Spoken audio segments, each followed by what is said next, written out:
Hello, everybody, and welcome back to another episode about the movies with William Fletcher. As usual, I am your host, William Fletcher, and I'm joined this week by a very special new guest who's never been on the show before, Mr. Dylan Evans. Hello, everybody. Good evening. Happy to be here. Um, and so this week we are going to be talking about The Running Man. We're going to talk about the book as well as the Arnold Schwarzenegger film because there's a new adaptation of The Running Man out not this coming week, but the week after. So we'll also talk a little bit about that at the end, but because it's not out yet, we obviously don't know what to make of it yet. Because I mean, I've seen the trailer, and that's pretty much it. I haven't looked that into it because I mean, I don't know about you, but I don't really like looking at stuff about films if I know I'm gonna go see it. Like, I'll see I should know trailers, better. but I don't look into it that much. But I mean, before we get into the discussion of The Running Man, do you just want to like quickly talk about like your taste in films, like favorite films, that kind of thing? If you have anything sort of specific you'd like to mention. Yeah, I think super relevant to this conversation is that I'm a big Stephen King fan. Mm, I'm a big horror film fan. My my top sort of 5, 10 films are films like The Thing, Bone Tomahawk. I mm, love horror to bits. Um, mm. and yeah, I think the thing is in my top the 10 somewhere. Yeah, oh, it's an awesome film. It's an incredible yeah. film. Uh, I I've been meaning to read the and book for that, uh, but yeah, the thing is, I mean, I did an episode on the thing last year, so if you want to hear me talk about the thing, but and also like I write a lot of horror. I've been featured in Netherworlds, which is a local Brisbane bar. Just for context, they put out a quarterly zine that I've put a few horror stories in now, which is really nice. So mm, yeah, I love horror a lot. Which yeah. I guess this film isn't really like horror, and I guess even the novel you wouldn't quite. It's more of a thriller. Yeah. But even so, I mean, if you're gonna talk about Stephen King, you're gonna have to get into the fact that he does horror. Like that's what he does. That's what he's known for. And I think we've talked very briefly off pod about Stephen King, and I think I said he's a phenomenal writer who has some really bad habits. Like yes, I yes. think he's a wonderfully talented writer. Like The Shining, the book is a perfect book. Like the Shining novel is an absolute masterpiece of horror just in general. Like irregardless of medium, the Shining book is an absolutely masterful piece of writing. And I think Stephen King, he's a very, like it's I think it's sort of cool to sort of hate on Stephen King and say he's bad and make fun of him for all his bad habits, and I won't, and I'm not going to defend those bad habits because he's got quite a few very yeah bad habits with his Yeah, writing.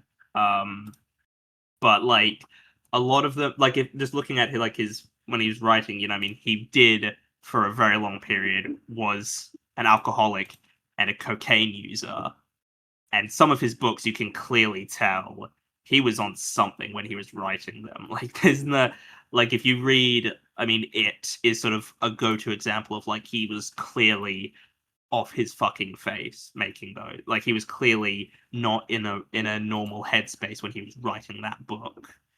Um no, but and yeah, his personal life is actually incredibly interesting. And the fact that mm, he's managed to hold together a marriage and a family is something that he should him and his wife should get a lot of kudos for. mm, But um just while I have a platform and we're talking about Stephen King, my one big Stephen King recommendation that nobody has read, that's a very underrated King novel, is Hearts in Atlantis. It's basically him apologizing for baby boomers as a generation. He's gone on record and said, "Oh, it's the book where I try too hard. I don't like it, but I think he's trying just the right amount." Hearts in Atlantis. There was a film adaptation with Anthony Hopkins. It's all right. but the novel is incredible. It's actually really good. Yeah, Um, that's I have not heard of that one. I mean, he writes like 3 books a month. Like like he yes, just publishes books all the time, and like he's well, literally that's the and opposite of relevant to this. George That's R. R. Martin. that's why we've got Bachman. That's why we have Richard Bachman, right? Is because Yeah. his publishers were like, you can't actually publish more than a book a year. You'll saturate the market. And that's Mm, why he came up with this his pseudonym. And just speaking of Bachman, Bachman Bros are eating very good this year. It's just crazy to me that we've got The Long Walk and The Running Man. Both of those titles, even. So, like, it's just crazy y that those two films are coming out this year. Like, yeah, yeah, and I think in the last, like, how like, nearly 10 years now, we've had so many adaptations of Stephen King films. Like, there's been so many made in the past. How like, just looking at the past few years, like, we've had we've had Gerald's Game, Pet Sematary, Doctor Sleep, Life of Chuck Slot, Monkey Long Walk, like, we've had so many in the past, like, 10 years just adaptate. And he's always people have always adapted his books to varying qualities of success. Um, but it's like this last decade has really been like people have just been pumping out adaptations of his books. And it's and I'm interesting um to sort of look at them because it's like I mean most of them are good. Like they're not all good, but generally speaking, there's a very good batting average in terms of like quality of adaptations. And I think it's because there's probably a lot of people making these films who grew up reading Stephen King's books and now have the opportunity to adapt them and make them and make their own versions of those stories. And so I think that is and I think that's probably at least part of the reason why there are so many in the past few years. And I think the difference between a good Stephen King adaptation and a bad Stephen King adaptation is the director, in particular, Mm, like an actual author, like Frank mm. Darabont, has a really particular style.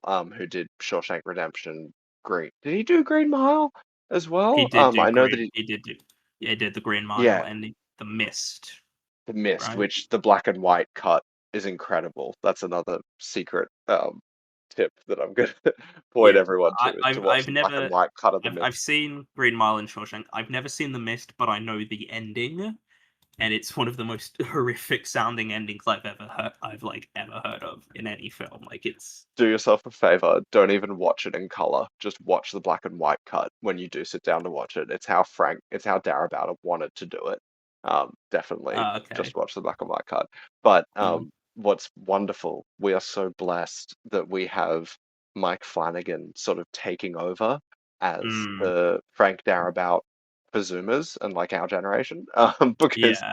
we've got a good auteur who's locked in with King without Mm, this becoming too much of a just Stephen King general podcast. Flanagan's Dark Tower is an Amazon fantasy project that I'm actually excited for. And I've never mm, been excited for any Amazon fantasy projects. So yeah. yeah, that's gonna be great.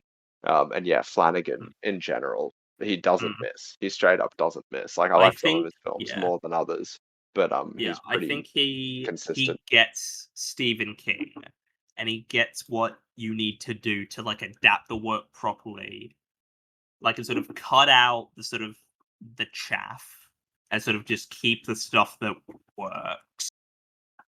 Which is mostly the character work, right?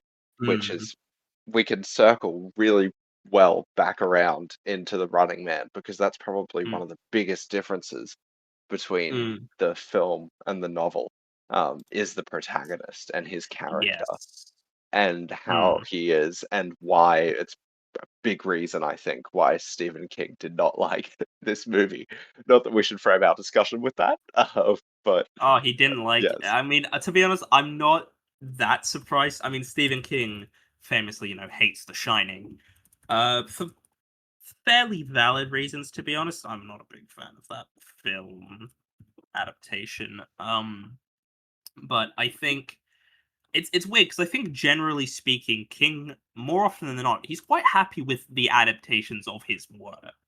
Like most of the time when you hear him talking about the films that have adapted his books, he's often quite happy with them, or even says they're even better than like his original stories, which is the highest praise, really. But I'm also not surprised he doesn't like The Running Man because it's really not like the book. Um, Yeah, and before we even go into that, I should just say off the bat that like I didn't hate this movie. Um, it's I, like it's an I 80s mhm, camp action movie, as far as I'm concerned. That's what it is. yeah, And in saying all of that, that's yeah, completely different from the book. mm, It's the book is yeah, a desperate, bloody tense, very sad melt of like it's pretty sad to be honest. It's pretty depressing. mm, Whereas the film is like he's quipping. You know what I mean? mm, It's crazy. I should have had yeah, a quip counter going, but like the quips were hot, heavy, and almost immediate, and probably almost overdone. Really. yeah. Yeah, will say that I definitely prefer the book. But the film deviates so much from the book in terms of like how it's structured and how it's written and how it's like plots everything that it is hard to kind of call it an adaptation per se because it's not really like it's got similar elements and everything, but like in the book he's doing this because he's got a wife and kid basically. Yes, which actually I think that was one of my biggest notes. And yeah, we will cut ourselves off from just comparing this thing to the book. But Yeah, um, the fact that he basically didn't give um, Ben Richards, that's the protagonist's name, right? Is it Ben Richards? Have I Ben got that Richards, right? which by the way, it doesn't sound like an Arnold Schwarzenegger character name. Like it's like a cult, like an Arnold character called Ben just doesn't feel quite right for some reason. No, you're right. But yeah, not giving him that choice and sort of forcing him into the situation Yeah, makes him a completely different character, and yeah, makes the yeah. tone of the thing Mm, a lot different from the novel. mm. I mean, yeah, the novel, it's a voluntary thing. He voluntarily chooses to participate. I mean, if you don't know the plot of The Running Man, it's basically set. Well, the book's set in 2025. The film's set in 2017. Yes, yeah, So, which to be honest, I don't know why you would need to change the date, like the year. I don't think the year really is that relevant to like telling the story. But it's yeah, basically it's a game show. I mean, it's kind of the first game of death, which I really like the concept of a game of death as like a narrative device. It's like a framing device, basically, because I think there's so much you can do with that that is interesting, and I think that the book is sort of I yeah, I will say I do definitely prefer the book, and I think just the general concept I think is great. I think there's a really really great premise here, but the film yeah. doesn't Which quite do it and like go into it enough for me to really like because the first like 20 minutes or so isn't even about the game. It's about Arnold like running from the government or so, which is like Yes, after being framed for war crimes, which one of yeah. my biggest notes, might I add, is in all capitals, they AI'd him doing war crimes, which I think it was incredibly, they didn't know how well they were predicting Yeah. things there. That's the But thing like, I yeah, found, yeah, while reading the book and even watching the film to a degree, it's like, man, some of this is, like, oddly prescient, yeah, yeah. like Simpsons, it's like how the Simpsons predict all that shit, yeah. Like Um, the moment they did like the fake footage, because yes, he is Ben Richards is framed for war crimes in the film. And the moment they showed the fake footage, I even yelled out. I was like, they deep faked it. It was just so funny. yeah, Yes, mm. Yeah, they do deep fake the footage, and then he goes on a like there's like a brief like 20 minutes or so is he kidnaps a woman Which was to awful. That's one of my notes I here. I'm gonna be honest, it Address does. women. It's- Yeah, it feels it's a bit. Yeah, it's a choice. It's definitely a choice. Because I mean, the book he does like have like I don't know. Does it capture? I don't know if I'd say because in the book he's also got like this woman with him, um, yep. that he's essentially using to protect himself. Is sort of the general thing that he's doing in the book, but I don't know what. But in the book, it registers differently, like in the book compared to the film. Um, and I don't exactly know why that is because they're not like Yeah, yeah, the choices made in the film, like obviously, it's the 80s, like films need sex appeal, and the 80s idea of I- sex appeal was the 80s idea of sex appeal. yes, But yeah, it definitely, yeah, the book is definitely more of like a hostage situation. But again, I think that even comes down to the difference in character, right? Because mm, Ben Richards in the book is a skinny, like I always picture him as an almost sickly kind of looking man, right? Like he's mm, not Arnie, he's not ripped, he's yeah, not gorgeous. yeah, exactly. So yeah, it really comes down to the different character, Mm, and whatnot. And of course, he doesn't and have a wife in the film and a child, yeah, which is his main motivating factor in the yeah, novel.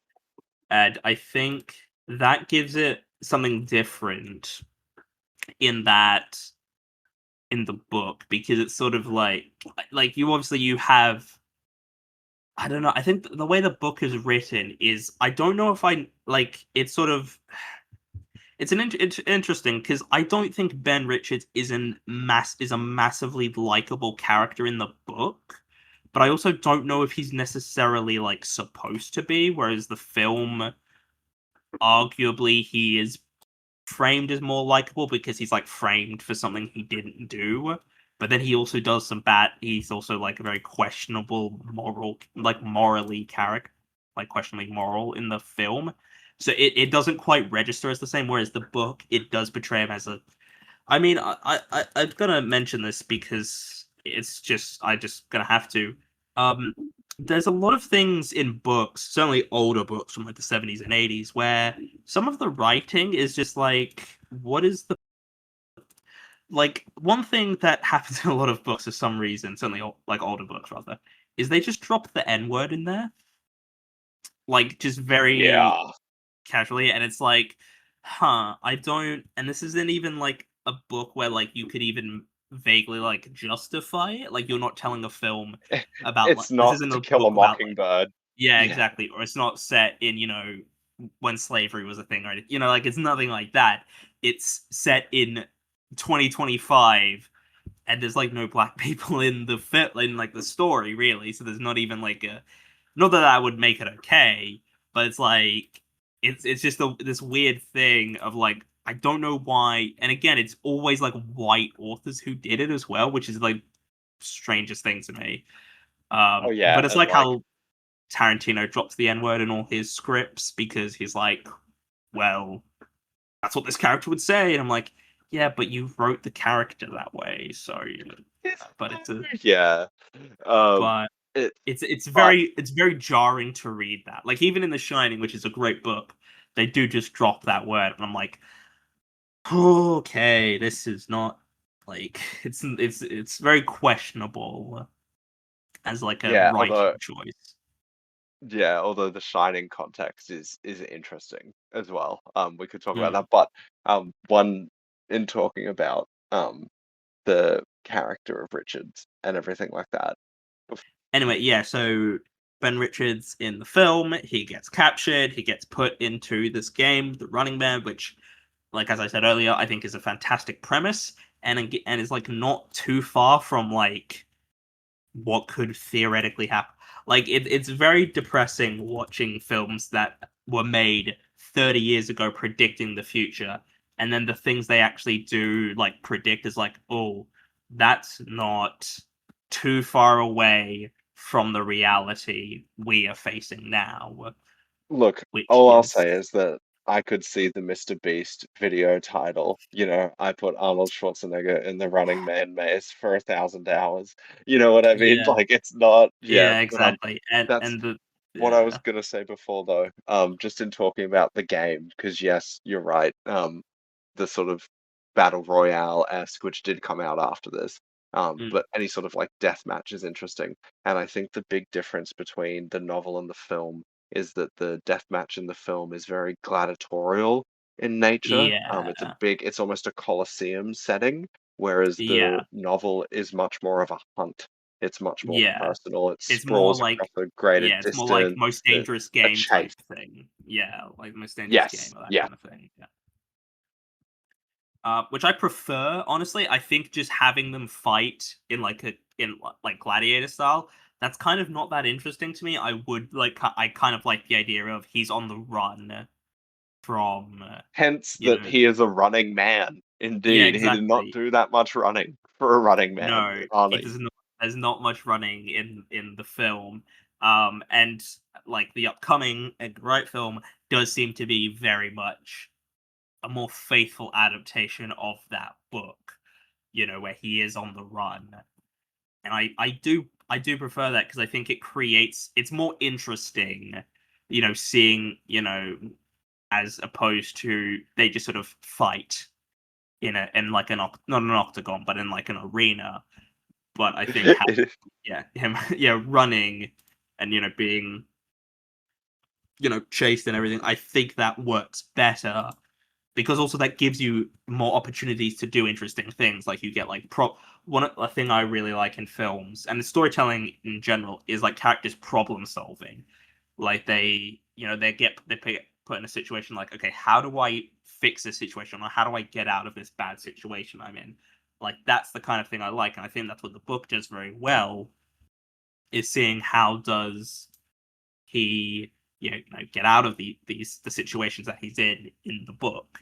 um and whereas the film he's just sort of in yellow spandex almost in an Oh arena, yeah, which is just so and odd to like there's so no garish to look at.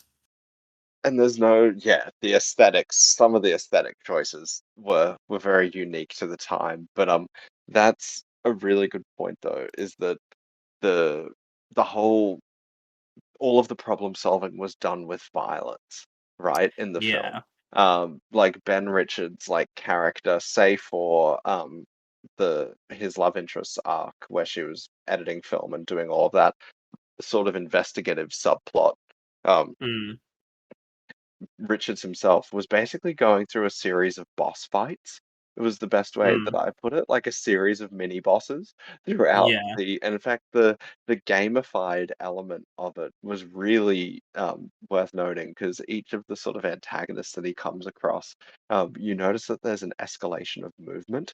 Like do they call them hunters or seekers? Is it I seekers? think it's I feel like it's hunters. is it hunters? Yes, Yeah. the hunters, the first one's on foot, then they're on wheels, and then finally one of them flies. And I just thought that that was like if I was designing like a tabletop RPG like encounter for this, that is exactly how you would design like the bosses is an escalation of Mm. movement. So I just thought that Oh, was really interesting. they're called stalkers. Sorry, they're called stalkers in this. Stalkers. There you go, stalkers. Yeah, Yeah, I think in the perfect. And book again, I think in the book they're the hunters. but yeah, not even to get Freudian on it, but that's even that term stalker um Mm, shows a lot more of the sort of 80s perversion angle of it that was yeah. going on because there definitely was like a weird kind of voyeurism Mm, perversion angle.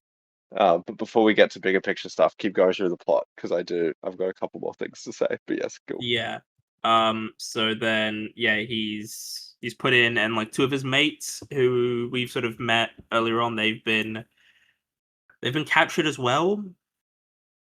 And they're all thrown into the games together, and then we've got um, what's they get this like Who would have hockey expected? Who would assassin. have Yes. Oh, what did I name? I did write down his name. because I could not Sub-Zero. His name Yeah, was Sub-Zero. that is Um, so, so 1980s as well. Like, there's so much of this stuff that like, "Oh, this is such 1980s cheese." the fact that they said he would cut through his opponents like sushi and then cut to like a close-up of his Oh my Japanese god. face, I was like, "Oh my God."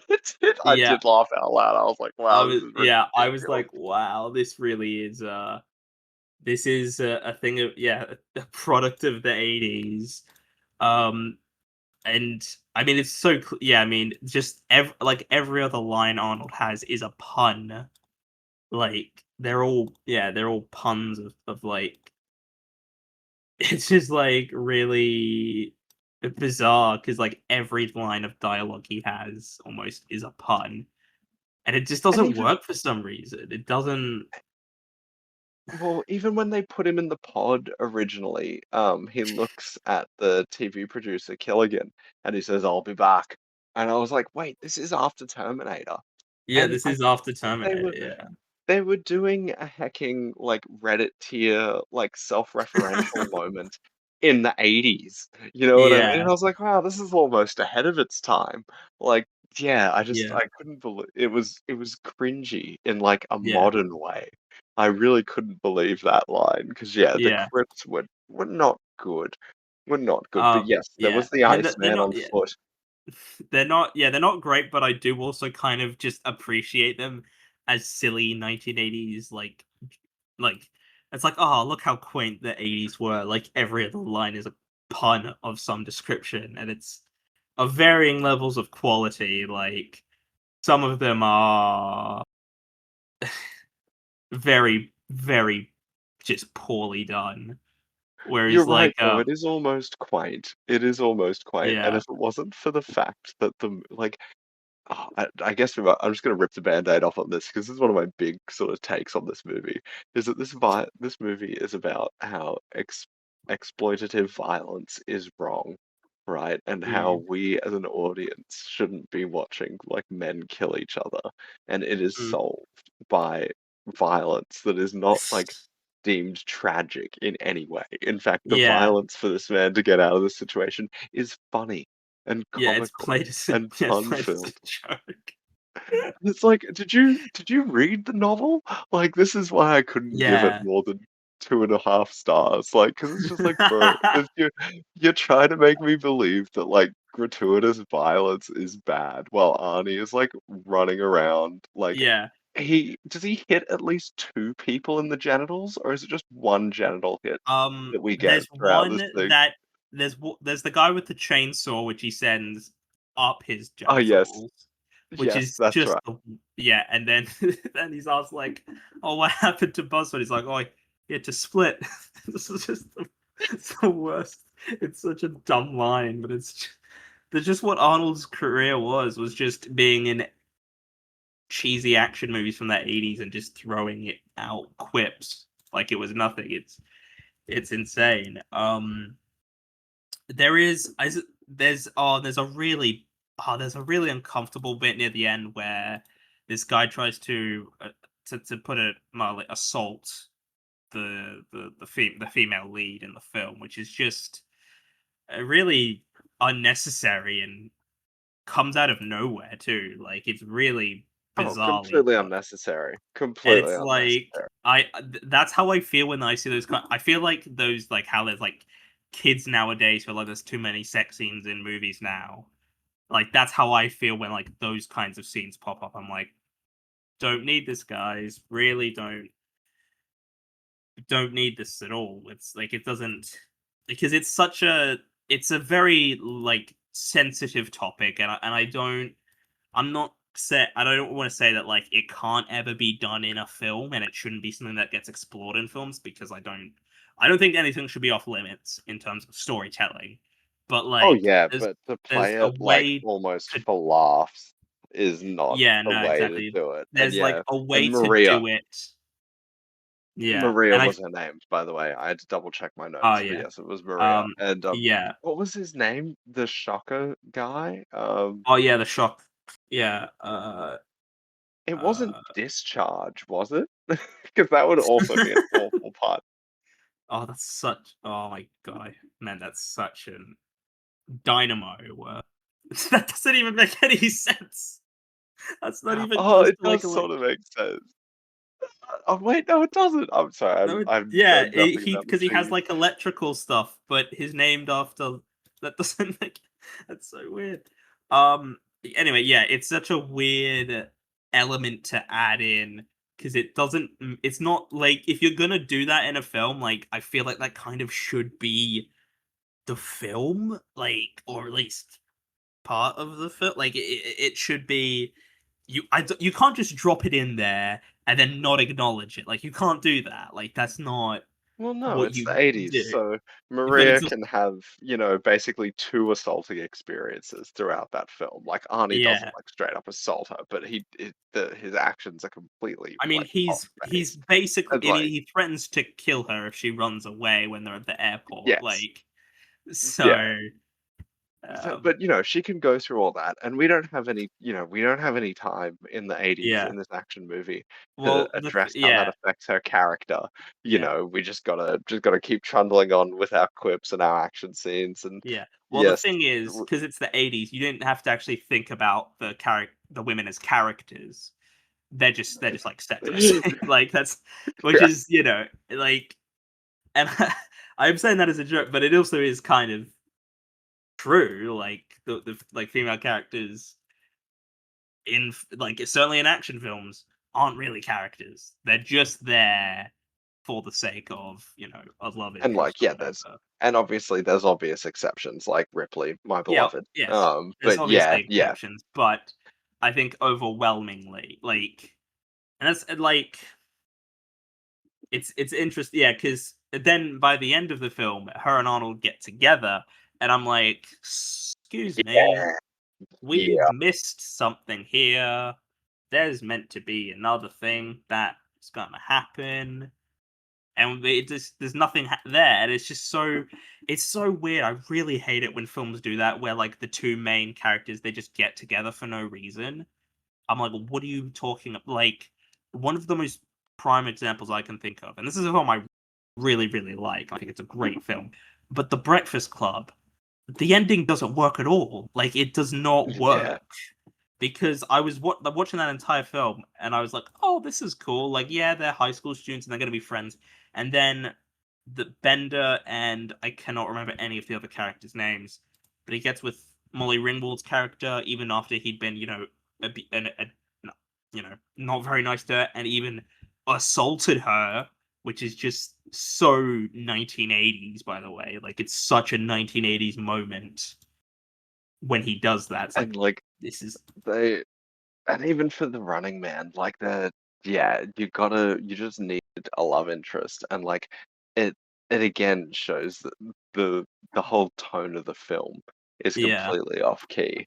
Like, yes, let's wrap up our dystopian like film about gratuitous violence and how people are exploited when Mm. there's scarcity and yada yada yada.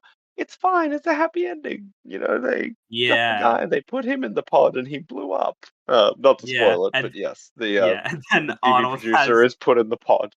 yeah, and then Arnold ends with another pun. He's like, "Well, that hit the spot." And it's like, "Oh, come on!"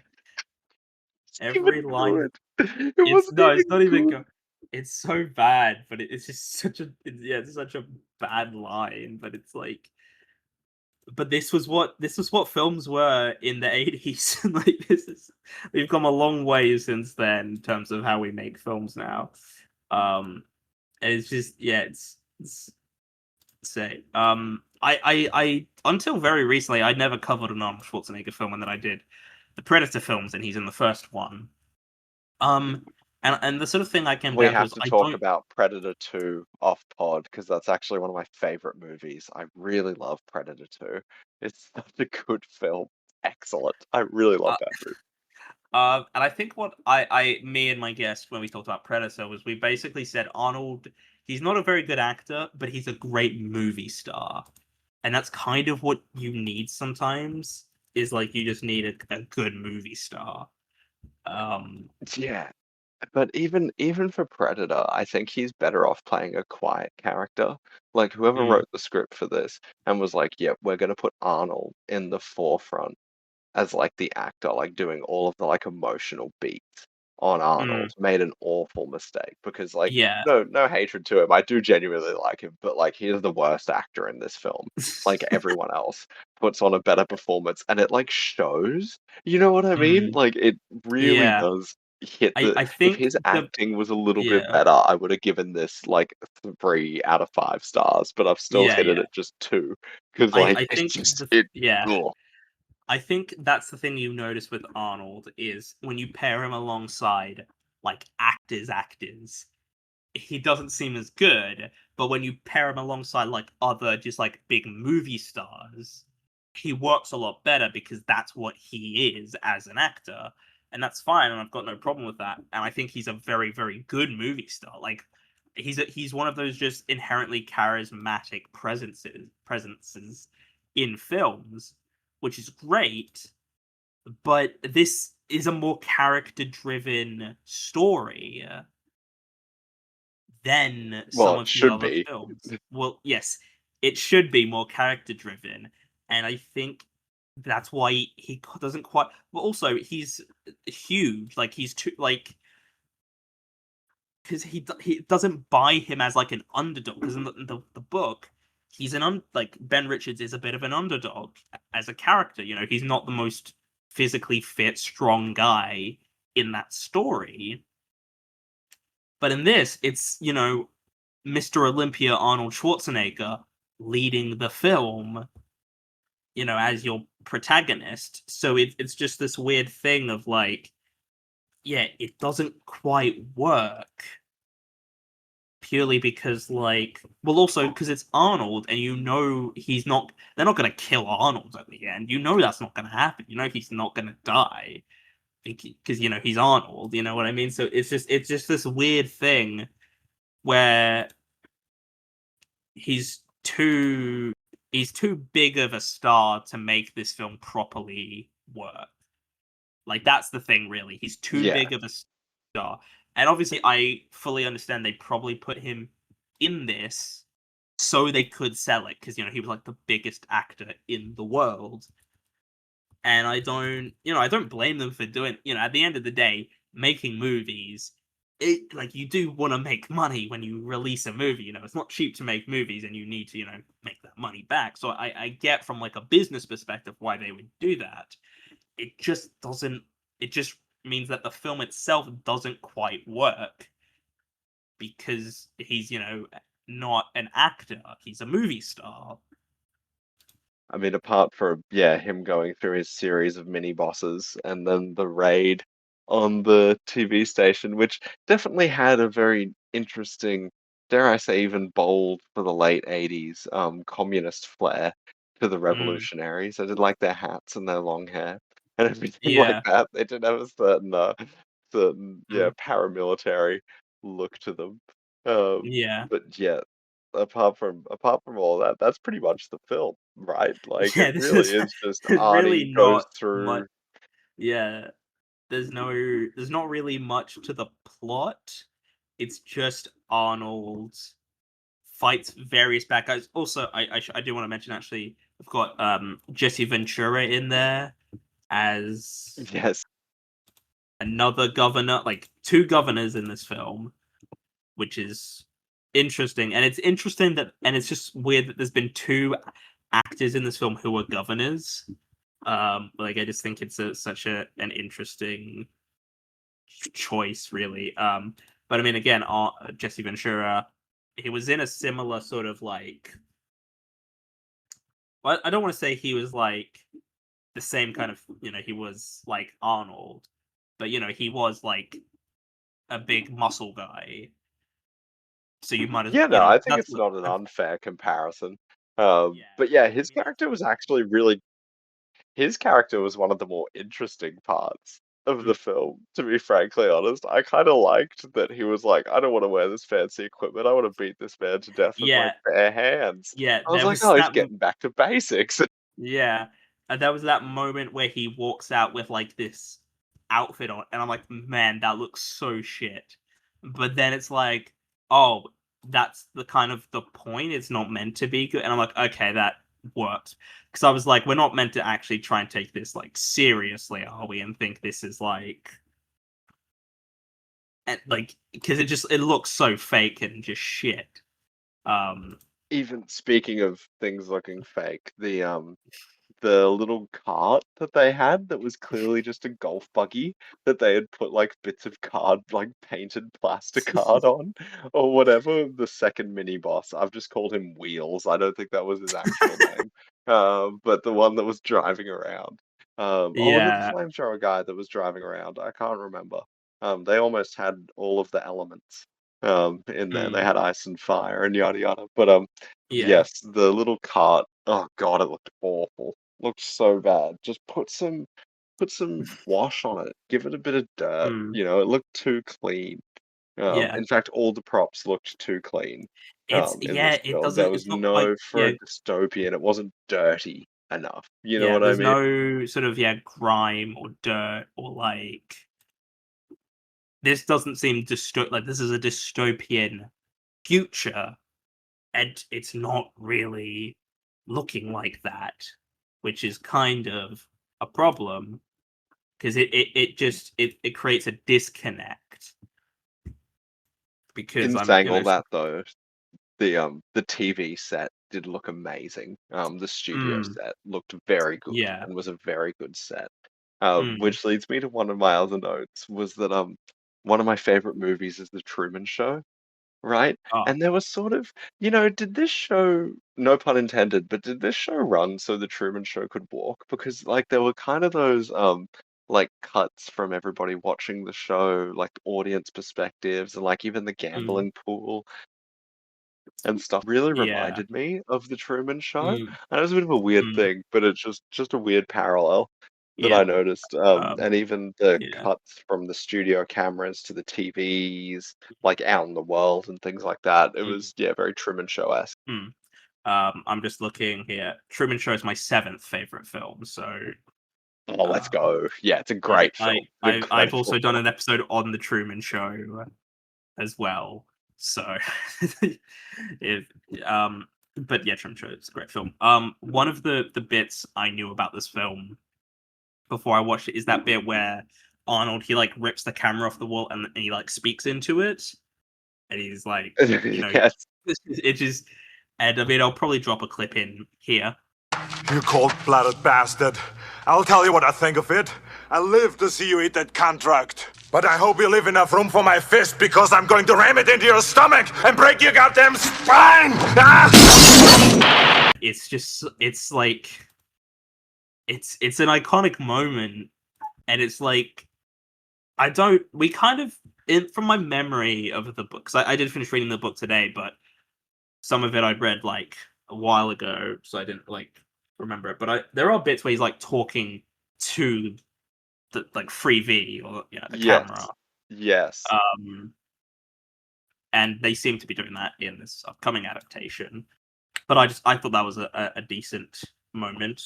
But yeah, speaking of the new film and the book, the ending of the book um, Mm, is is quite different to the ending it's of the film, yeah, it's and I more have to wonder if they're gonna do that same ending in the current film because it's yeah, a bit of a 9/11 ending, really. Does he not fly a plane into the building in the novel? I yeah. can't quite. It's Yes, he basically does. it's basically a kamikaze. Yeah, it's And in the advertising, even in the posters for the new film, the big tower is in the background, and I'm like, yeah, "No." I have yeah, to wonder if they're gonna do it or not. yeah. It's a because it's a bit of I guess I'd say melancholic ending because by that Oh, point yeah, it's tragic. It's it's a awful. tragic, yeah, but it's also this almost triumphant ending because he sort of gets one back at the people who made him do all this.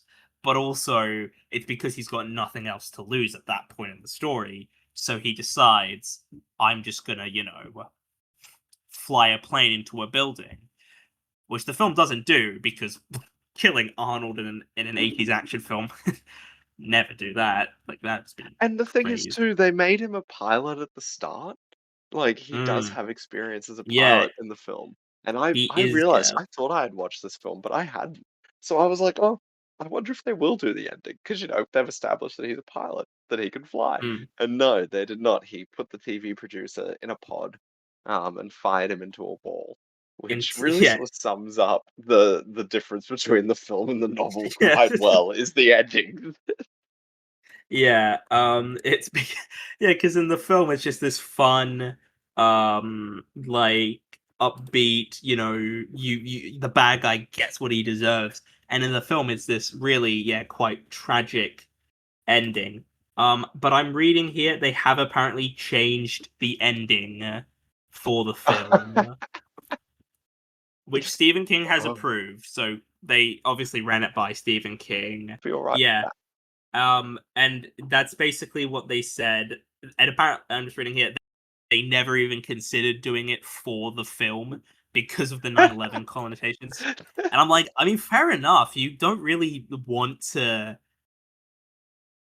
Yeah, no, I No, totally get commit it. to the bit. I fully understand why you wouldn't want that. Like obviously, like for us because we're Australian, like it doesn't register for us in the same way that it does for Americans. So Yeah, I 100%. don't necessarily hate the end. Like like if the film still had that original ending, I don't really see a problem with it.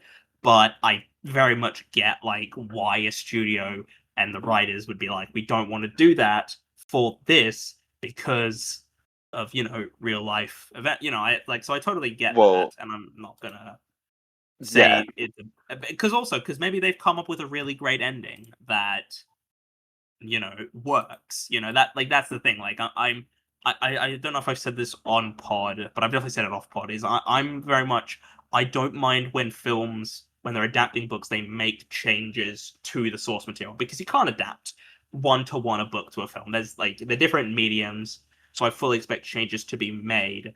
That I only sort of have issues with changes when they devalue the original material or they make it worse. Like that's why I and don't that's like the the Shining film because it just takes everything that makes that book so good and doesn't and makes it not work.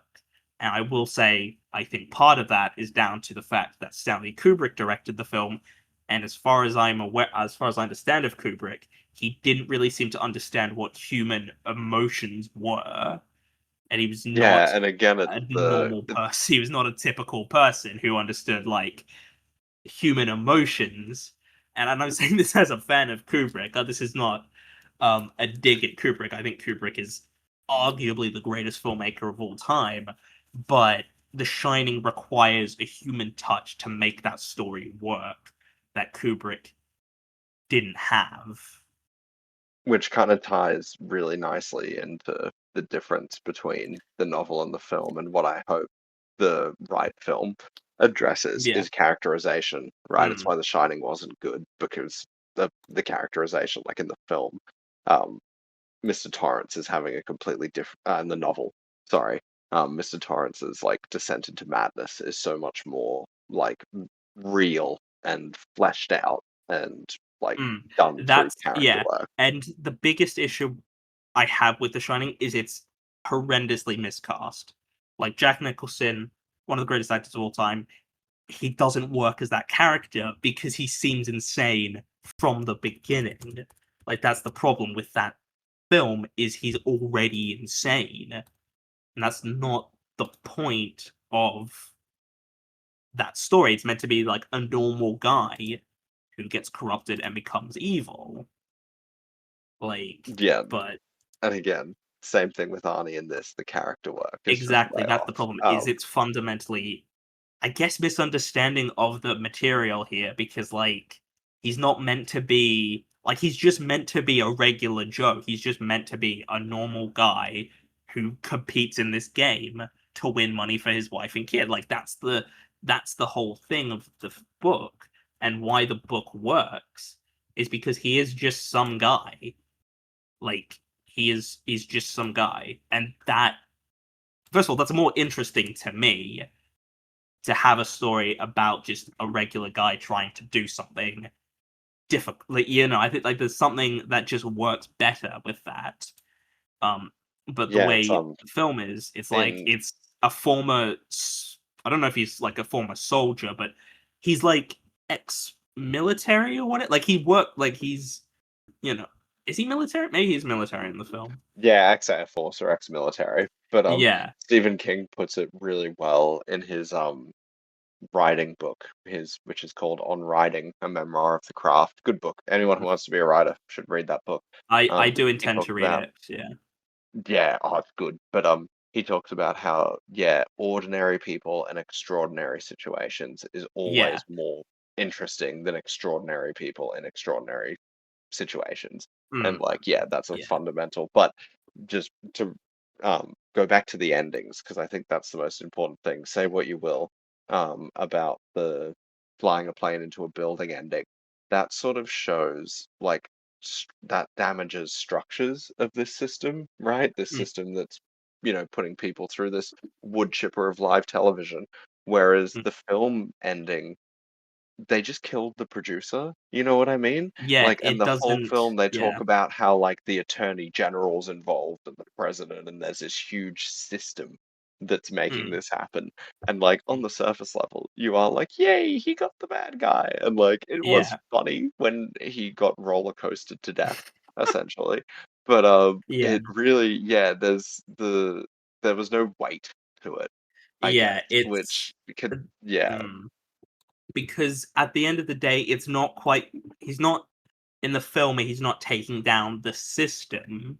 He's just taking down this one guy. Whereas the way the book is, he is sort of taking down a system. Like that's the difference. Is he's taking down the system. And he's making. And I think why that the book works with that ending is because he's making this massive self-sacrifice to do it.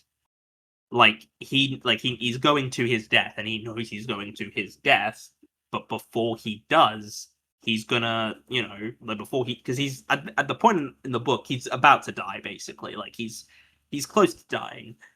And so he decides to, before he dies, take down this whole system, which is also just more interesting and also more prescient to modern times than the film, which is just this one guy wronged you, so let's kill this guy. Like it just doesn't, it registers in two completely different ways because of the intention of the material.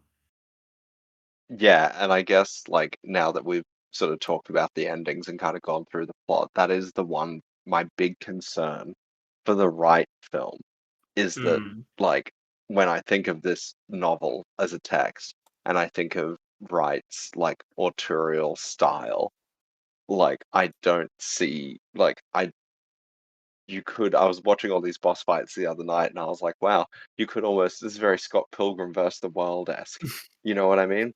And I'm like, are yeah, we really gonna get like some upbeat like The Running Man? Like surely because like even watching the trailer, it's got like, the classic like Edgar Wright, like Guy Ritchie kind of like music in the background, yeah. like upbeat, like rock and stuff. And I'm like, oh bro, that's my biggest concern, I guess, is just the tone That's of yeah, the that's what next film.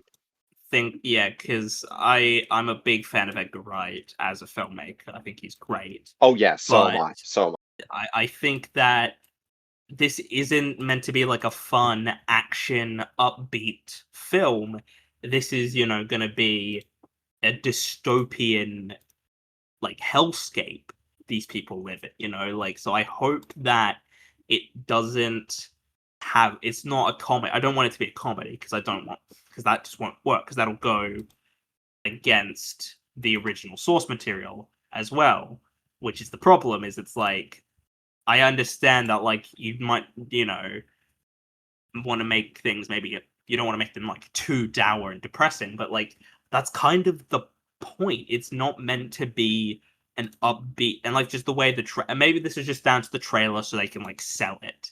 Like maybe that's the thing. It's just the trailer and the trailer Yeah, editing that's a because very some good point. trailers because there's some trailers you watch and they're fantastic trailers, and then you watch the film and the film's terrible, and then there's films with appallingly bad trailers, and then the film's great. So it's like I never take too much stock into trailers, mainly just because like until I actually see the film and I'm sat down in the cinema, I don't really have my mind made up about the film.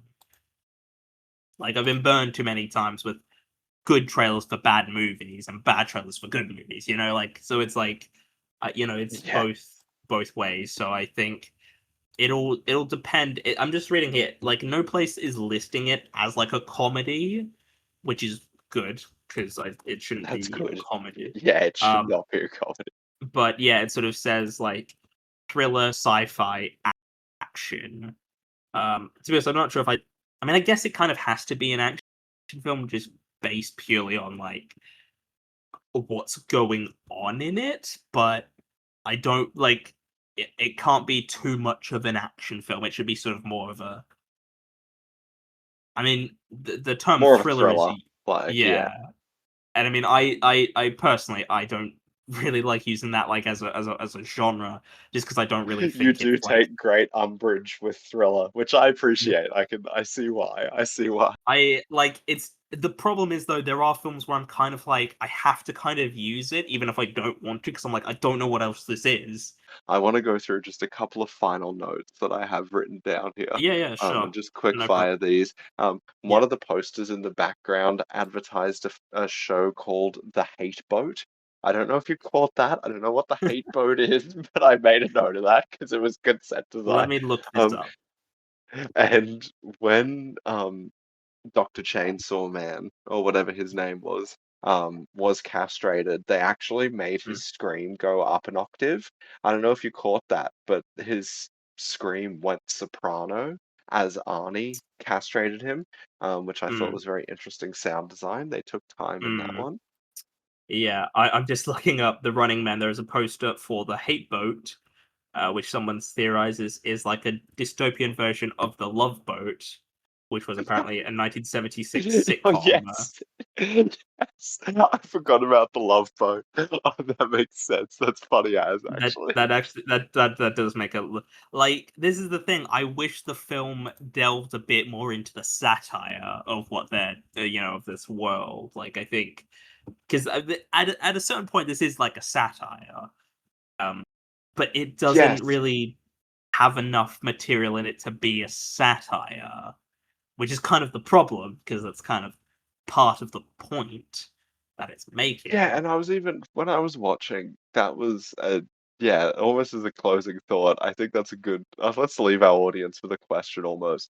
How much of this movie is satire? Because I could not tell. I have a That pretty is good. We both have yeah pretty good satire detectors, and like all yeah. of the TV studio stuff. Yeah, that Mm. was satire, but like, was Arnie's entire character satire? Because it felt Yeah, like it at times. Because again, that's a very good this question, yeah. because it was meant to be a film, like, the premise is this TV show where people kill each other is bad. That is, like, what Yeah. it was trying to tell us, and then the whole time, everyone was just Mm. it was just funny and, like, quippy and, yeah, satirical almost, and, yeah, I Yeah. genuinely wonder when this I was that written, yeah. what was the intent of satire in this thing? Yeah, like, there are films that I watch and I'm like, "Is this meant to be a satire, or is this just, like, a badly made film and they, inadvertently make" like, like, that's the thing, like, there are films where I'm like, "Yo, this is clearly a satire," but it's like I'm not sure with this, and I think that's true of a lot of Arnold Schwarzenegger films, to be honest, is, like, how much of Yes. this is, like, po-faced, supposed to be taken seriously, and how much of this is, like, a knowing nudge and a wink to the audience, like, that's the question, really, and some of this I definitely think is supposed to be funny and supposed to be, like, comedic, but there's some of it I'm like but I could very easily see, like, if the filmmakers were like, "Oh, yeah, we meant to play this, like, as cool and badass and, serious," and it's just like, it doesn't register because it's like but it just doesn't register. So it's hard, and I think that's the problem with any Arnold Schwarzenegger film is, like, how much of this is, like, satire and meant to be a comedy, and how much of this is just like dated. Like that's the question. Yeah, look, it's hard to tell, but it is like, for a silly action movie, it's not bad. Like I wouldn't call it Yeah. terrible. My final No. note here was 2 out of 5 stars, awful, but I think I just wrote awful because I got thinking about the book and how much it butchered the book. But standing on its own, it's not a bad, like, campy Yeah. action film. Yeah. But it's definitely not a good adaptation. As an adaptation, it's a bad adaptation.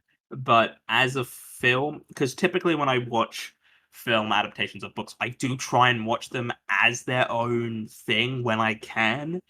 It just sort of depends. Like The Shining, the film, it is hard to watch that film knowing that I'm like, well, the book is just so much better, and like this makes sense and this makes sense in the book that doesn't make sense here, and all these different things.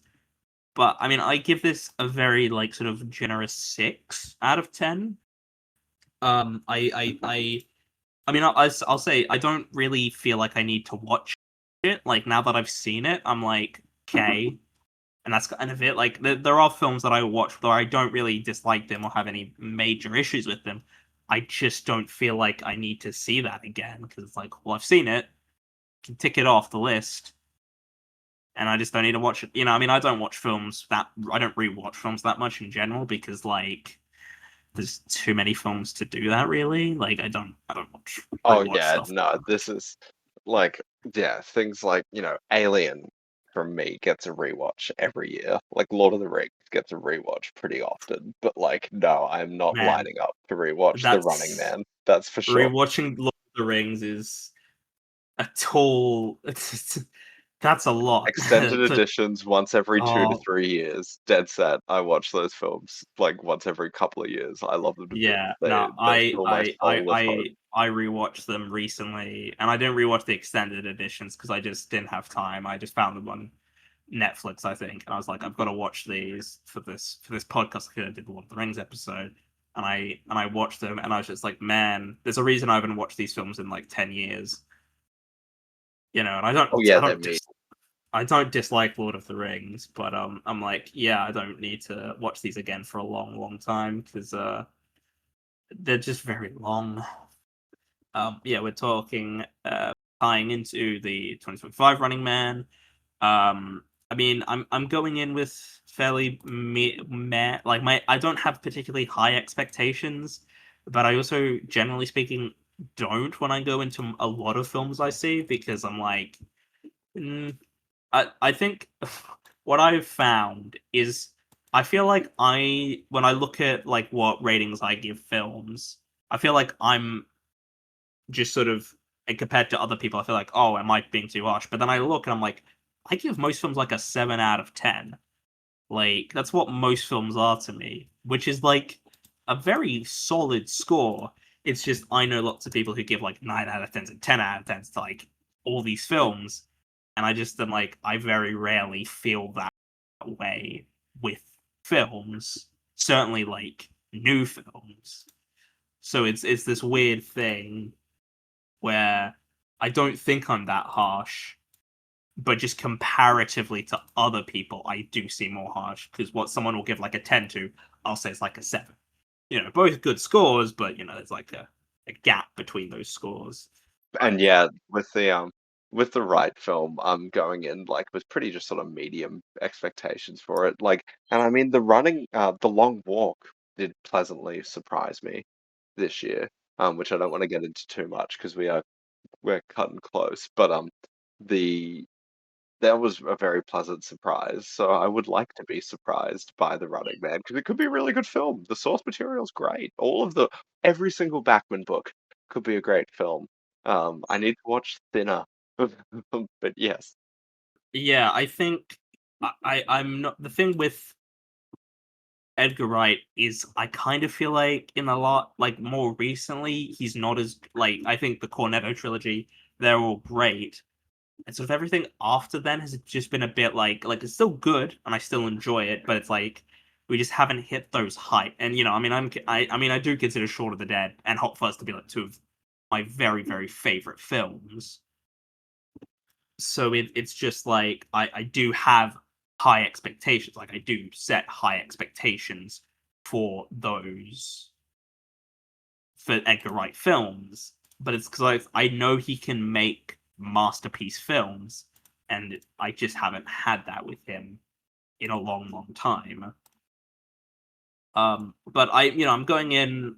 I want it to be good. I want it to be good. I like the cast that he's got. You've got Glenn Powell as our lead. Yeah, the I'm not. cast does look quite good. I'm not sure how convinced I am on Glenn Powell as an actor yet. I'm still not sure if I think he's good or not. Like, and that's a bit. I've seen him in a few things, but I'm not sure how I feel on him as an actor yet. But like, that's just me. Yeah, I can't think of too much that I've seen him in off the top of my head, so I don't really want to make a call on it. But But Wright got is good at getting he's good at getting good performances out of actors. yeah, Though, like all of his films have quite yeah. consistent like cast being used. Mm. Also, I'm just looking, and apparently Batista from Dexter is going to be in it. So yeah. Yeah, But I let's like go. He's great. he's great. But yeah, we've got Michael Cera in there, who is. I mean, does kind of do the same thing and everything, but he's good at it, so it's okay. I'm fine with Michael Cera just doing the same thing and everything. We've got William H. Macy, who I think is a really good actor. Coleman Domingo, who's like the host of this game show of the Running Man. Josh Brolin is in it. Like it's a solid cast. Yeah, it is a good cast, but yeah, it'll be interesting to see how it shakes out. That's for sure. Yeah, I'm not entirely because I just don't know what to make of it. Yeah, that's the thing. Like, yeah, indifferent is like sort of generally how I'm feeling right now. I mean, do you have any sort of final things you'd like to say before I wrap this up? Oh, just that everyone should read Hearts in Atlantis by Stephen King. That's I'm gonna die on that hill. Um, but Mm, um, and yeah, yeah, as much as we've spent the last hour and a half giving the movie grief, it wasn't an awful like 80s action movie. I think yeah, removed no. from the source material, um, we Yeah. could be a lot more kinder to it. Mm, But yeah, that's pretty much my closing thoughts for it. It wasn't a bad yeah. film. And Mm, yeah, having him deep fake war crimes was incredible. I really yeah. did get a good chuckle out of that. But Mm, no, that's pretty much my thoughts on it. yeah. Is there anything you'd like to? I don't know. Do you have anything you can plug if you want, or? Yes, I will put the link to the horror film that a good friend of mine directed, called The Festival, which we've only just put on the internet. We finished post in like 2022, 23, but it did a tiny festival run. The film is also called The Festival, which makes it very confusing. But I'll send you the link to that. And yes, anyone who's listening who wants to watch a I can put that link. 9 minute.